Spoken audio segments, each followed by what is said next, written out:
Hello Amigos, నేను మీ ప్రశాంత్. ఈరోజు ఒక కొత్త టాపిక్తో వచ్చాను. Hyderabad central university.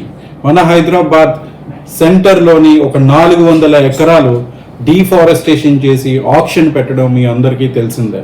స్టూడెంట్స్ అందరూ అక్కడ ఎవరైతే పనిచేస్తున్నారో వాళ్ళందరూ ప్రొటెస్ట్కి దిగి ఇది ఆపడానికి సుప్రీంకోర్టులో ఒక పిల్ వేశారు.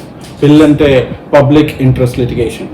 ఇది వేయడంతో యాక్చువల్గా మనం చెప్పాలంటే సెక్షన్ 48A ప్రకారంగా మన గవర్నమెంట్ ఏదైతే ఉందో ఈ చెట్లు మొక్కలు కానీ పశువులు ఇవన్నీ ఉన్న ప్లేస్ని కాపాడాలి ఆ సెక్షన్ ప్రకారంగా. కానీ మన గవర్నమెంట్ ఏం చేస్తుంది, అది ప్రైవేట్ డెవలప్మెంట్కి ఇచ్చేద్దామని సాఫ్ట్వేర్ కంపెనీస్కి కానీ ఒక కన్స్ట్రక్షన్ కంపెనీస్కి కానీ ఇలాగ ప్రైవేట్ ఆప్షన్స్ పెట్టేసి ఆ ల్యాండ్ ఏదైతే ఉందో మొత్తం 400 acres అన్నిటిని డెవలప్మెంట్కి ఇచ్చేసి అక్కడ ఒక ఇన్ఫ్రాస్ట్రక్చర్ ఉపాధిని అనేది కల్పించాలని చూస్తుంది. కానీ అట్ వాట్ కాస్ట్?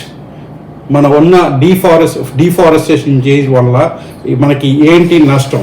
మొత్తం అక్కడ గ్రీనరీ అంతా పోతుంది. పశువులు, యానిమల్స్, ఇవి విచిత్రమైన జంతువులన్నీ అక్కడ ఉన్నాయి. అవన్నీ అక్కడ సర్వైవల్గా ఉన్నాయి. వాటి సర్వైవల్ సంగతి ఏంటి?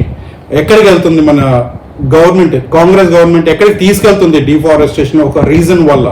సో ఇదంతా మనం ఆలోచించాలా. పబ్లిక్ అందరూ ముందుకు రావాలా.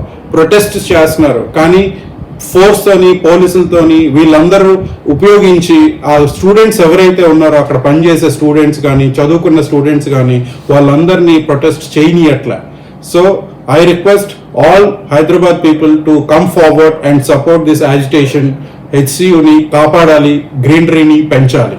Thank you so much. Signing off, మీ ప్రశాంత్.